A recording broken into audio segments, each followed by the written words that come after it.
আজকে এই শুভক্ষণে আমাদের একটা উপহার দেবার আছে। আমাদেরই একটি প্রিয় ছাত্র বিদ্যুৎ মণ্ডল, এবারে সে মাধ্যমিক পরীক্ষায় উত্তীর্ণ হয়েছে এবং তার উত্তীর্ণ হওয়াটা অনেক বড় ব্যাপার।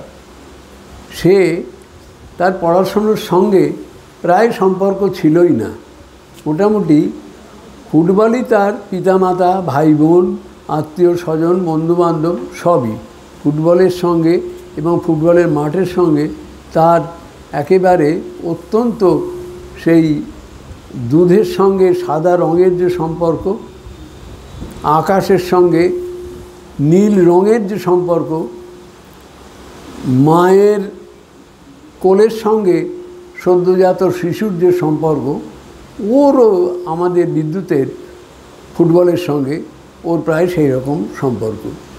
এই রকম বিদ্যুতের সঙ্গে আমাকে প্রায় লড়াই করে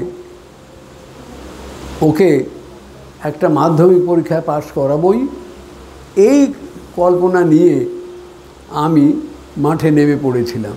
সে বুদ্ধদেব যেমন বলেছিলেন, এ আসনে মোর যদি দেহ যায় শুকিয়ে যাক, কিন্তু তবুও এ আসন আমি ছাড়ব না, এ আসনে শস্য তুমি। আমিও সেই রকম একটা প্রতিজ্ঞা নিয়ে নেমে পড়লাম ঠাকুর রামকৃষ্ণের স্মরণ নিয়ে, এবং অত্যন্ত আনন্দের কথা যে ও পরীক্ষায় অত্যন্ত ভালোভাবে শুধু সফল হলো তাই নয়, এবং পরবর্তী পরীক্ষার জন্য নিজেকে তৈরি করা শুরু করলো অত্যন্ত উৎসাহের সঙ্গে। তাকেই সম্মান জানাবার জন্যে আমরা আজকে এই মেমেন্টোটা আমরা বিদ্যুৎ মণ্ডলের হাতে তুলে দিচ্ছি।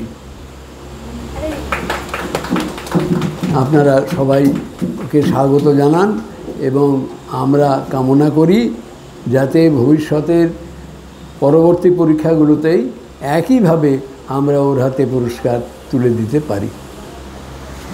ঠিক আছে? হ্যাঁ।